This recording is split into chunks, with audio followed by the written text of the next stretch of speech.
然后就约了见面，感觉也很不错，我就觉得挺喜欢我的。我们在一起，在外边租了一套房子，每天他在家，我在外边工作，直到前几个月，他妈妈来跟我说，你们俩在一起也这么久，如果说不能结婚的话，那先定了也行啊。后来无缘无故的，他就跟我妈说，让我妈走。我们后来在一起的时候其实还可以，但是每当提起来订婚啊，我们就发生争吵，不停的吵。我现在想知道的是，为什么他宁愿跟我分手，都不跟我订婚？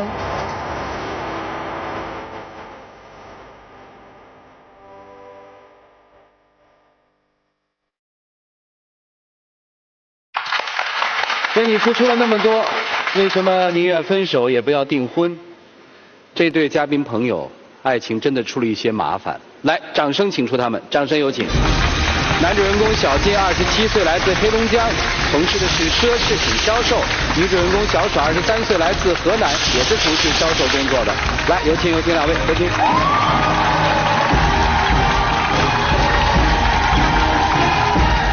说是网游上认识的，对，我们是通过一个网游嘛，然后在一起玩，然后呢，通过一个语音的平台每天聊天啊，因为有一天我唱歌被他听到了，他就觉得我声音还蛮吸引他的，唱的什么歌？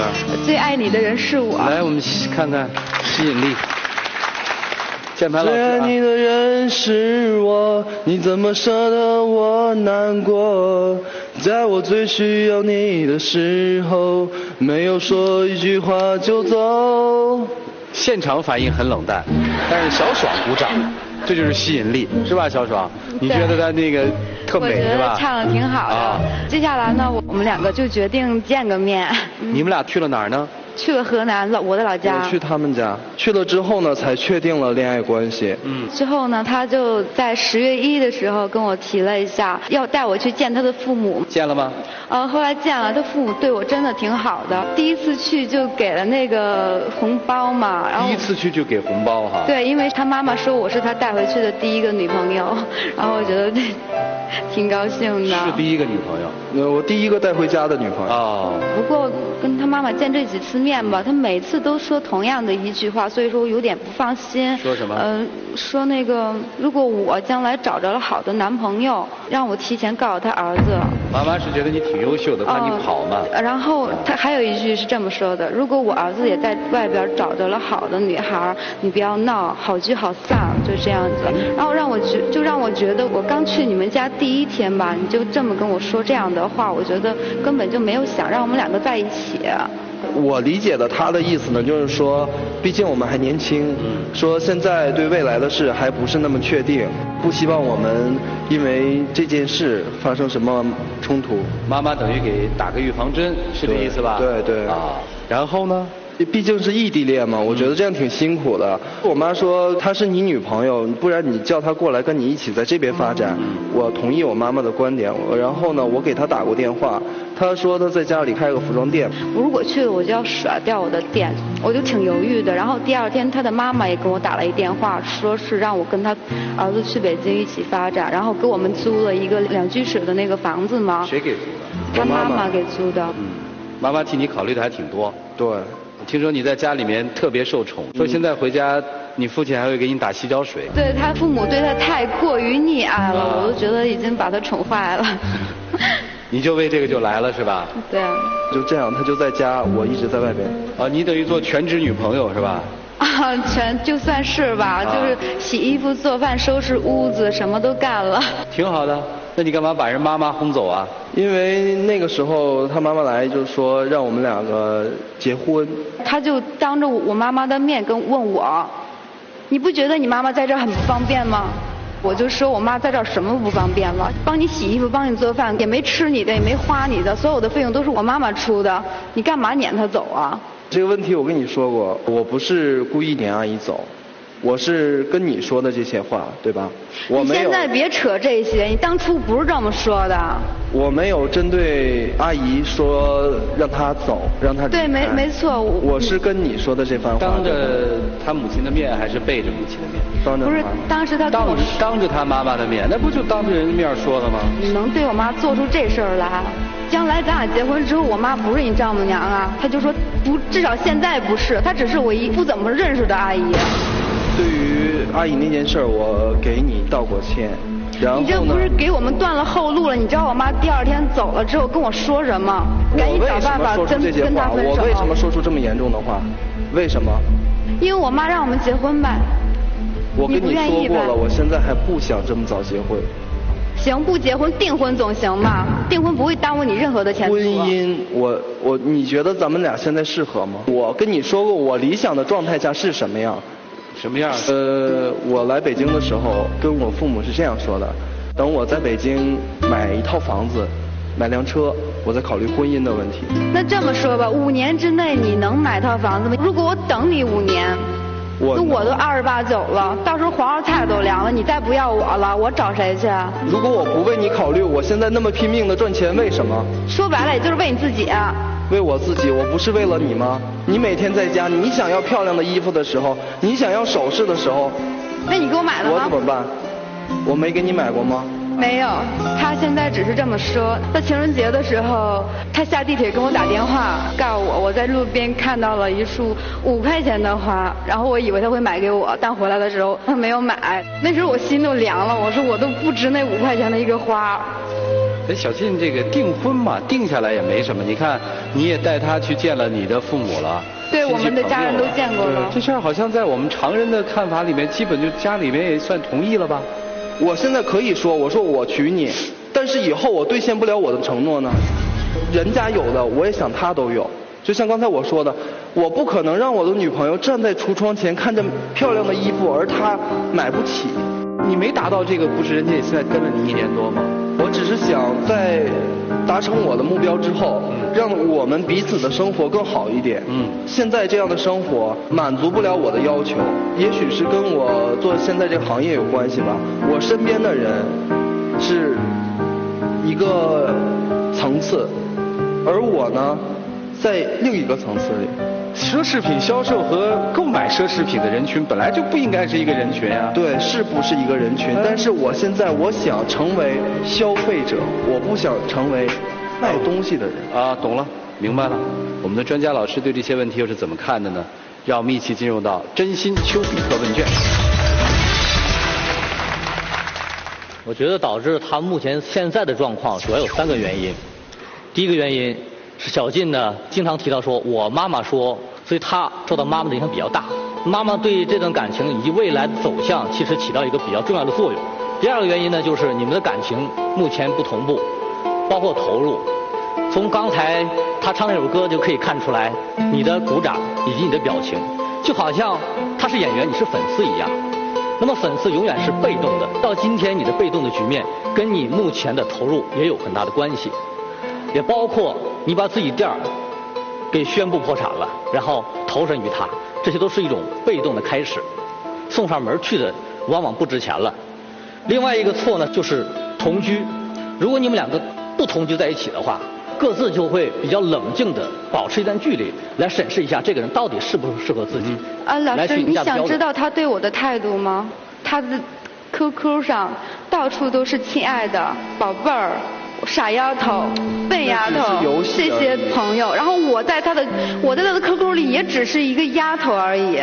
所以我说你要稍微离得远一点，因为你现在走太近了，都不知道你现在处在什么状态。那如果他不愿意呢？他不愿意，那你的态度是什么呢？现在你没有态度。我特别想跟小爽说一句话，当一个男人对你说我还不够成熟，我还不够优秀，我不能跟你结婚的时候，一定他的真实的想法是觉得你还不够优秀。大家试想一下，如果现在小爽足够优秀，不论是他还是他的妈妈，会反对你们结婚，反对你们订婚吗？而且他们家会特别积极主动，说咱赶紧定下来吧，不然的话这么好的姑娘飞了怎么办？所以我觉得小爽你现在应该做的事情是赶紧找好的工作，赶紧让自己变得更强、更有出息。当你自己变得足够有优势的时候，这个男人会上赶着主动去追你的。你不要担心3年、5年之后的事儿。现在很多所谓的黄金剩女，照样有很多的男人去追求。这跟谈判一样，你强敌人就弱啊。涂老师，母爱是因为无私奉献而变得伟大，因为纵容和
但是当所有的女方都像这位女嘉宾一样为爱全心付出，背井离乡去北京，她又得到了什么呢？恋人之间其实是因为欣赏彼此对方的优点而走在一起，因为包容对方的缺点而互相结合，因为缺乏尊重和信任而分手。你爱得太过于执着，他对你也缺乏尊重，同时也缺乏信任。所以我认为至少现在目前这个情况，就像苏老师所说的不错，在你强起来之前离开这段感情。因为我觉得要建立一段感情很不容易，所以说我很珍惜。你知道你的母亲心里会怎么想吗？孩子，你太善良，但是爱得太贱。我是为了我们俩而努力，你给我点时间。给多长？3年。3年能在北京买得起一套房一辆车吗？我如果说可以了，我的母亲她就会给我。母亲是吧？对。所以他刚才全是在废话，说我给我一段时间吧，让我奋斗吧。所以他明明就是自己不愿意结婚嘛。其实把老师们的话合在一起，就讲了一个词，这个词叫虚度，交往的度，对吗？母亲对你问题的度的关心，对吗？你自己在对待她的态度上面，是不是也失度了呢？那我想你们都冷静下来。接下来我们将进入到下一个环节，踏浪旁观者清。在这对情侣当中有2个人，当他们说出来之后，我想成年人都明白是什么意思。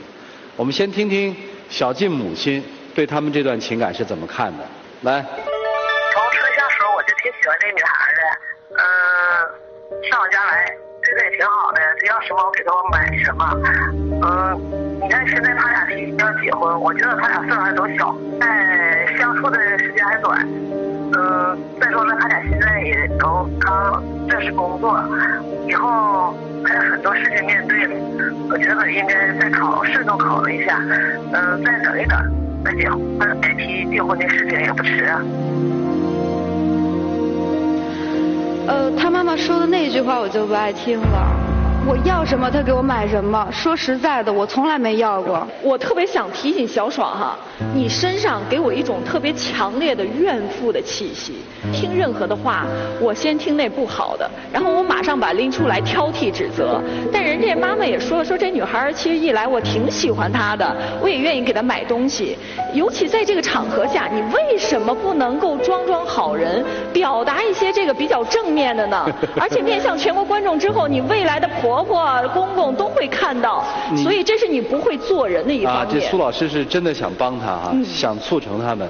接下来我就想让你听听他母亲的话，来听一下。找小俊的时候，我们家看着孩子长得也挺好的，小伙子长得也挺懂事的，我们也没什么意见，他俩就在一块儿了。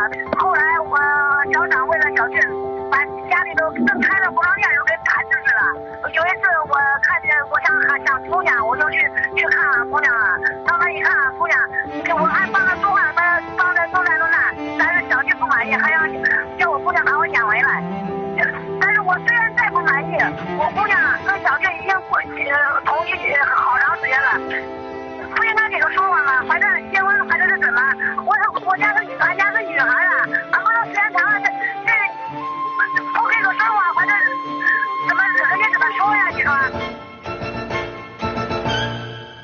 我说法会给的。好。这个还有一个旁观者，这个旁观者就是我们的镜头，就是我们的编导，也在旁观这段感情。他们跟你聊天的时候，录下了这样一段，我特别想看完之后，我再问你。来，他做女朋友还行，但是做妻子绝对不行。怎么不行呢？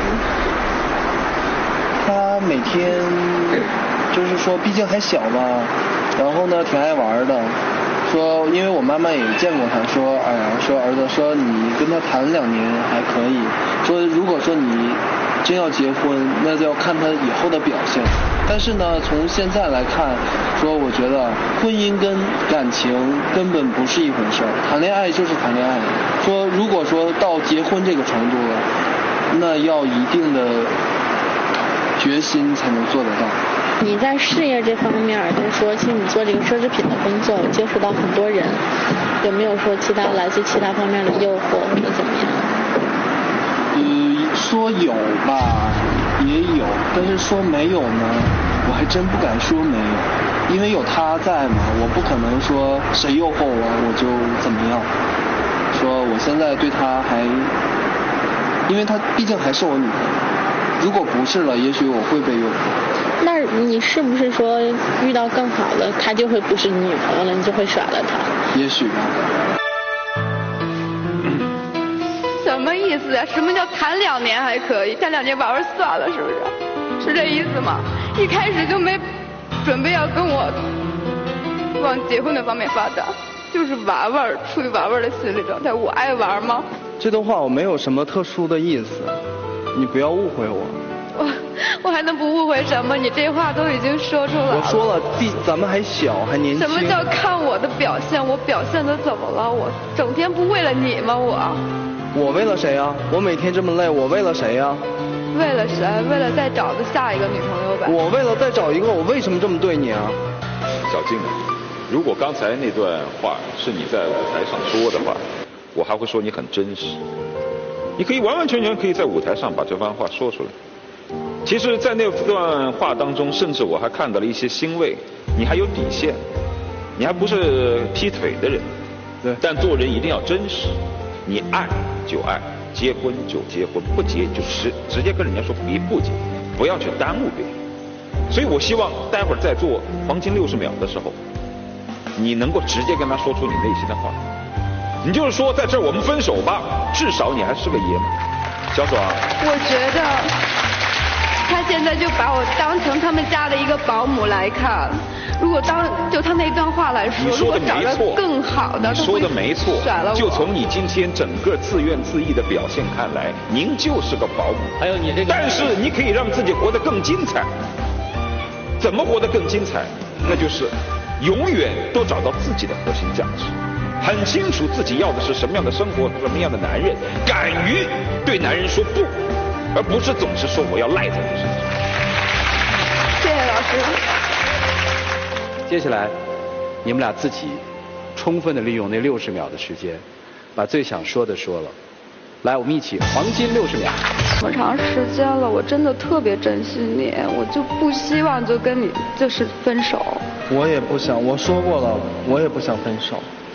我想但是你为什么就不能给我一个承诺呢？我说我给你过承诺，我说你等我2年好吗？你自己在成长，你自己的内心现在不够强大，你总疑神疑鬼的看我的手机，看我的 QQ。我说过，双儿，你等我几年，等我把我的事业做好。我要是等不了呢？因为女人最重要的是青春，你应该知道这一点。我相信你可以的，我相信你。难道你都自己不相信自己吗？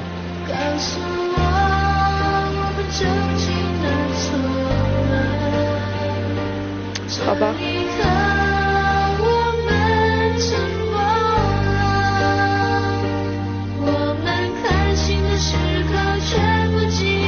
这是这个节目自录制以来我看到的第一次，就在黄金60秒的时候，一个女孩子那么主动的就凑近了，真的是怕她跑了是吧？好，我觉得应该坦诚的面对自己内心的恐惧，到底恐惧的是什么？你们认真的去考虑一下吧。现在请你们回到来的地方，好吗？谢谢2位，来，请回。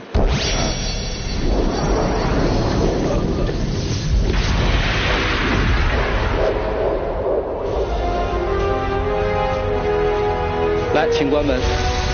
好多人好像都在爱里面把自己给丢了，丢掉爱的人，大家都会很同情，但是自己却浑然不觉。来，各位请拿起手里的表决器，来，请选择。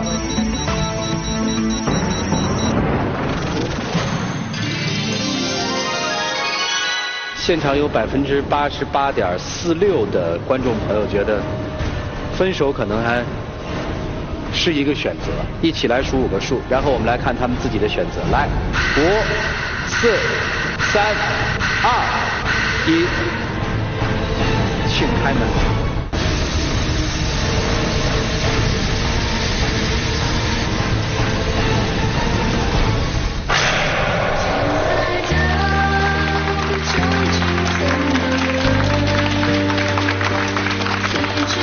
看2扇门一空，特别愕然，是吧？我们可以做一个解读。男方觉得其实还不够成熟，女方至少今天在这个现场有一点想明白了，做一个自信的人，想要的东西才能得到。我想这大概就是现实生活里面的一种结局的方式。也许他们还保留着自己的情感，但是这个情感往何处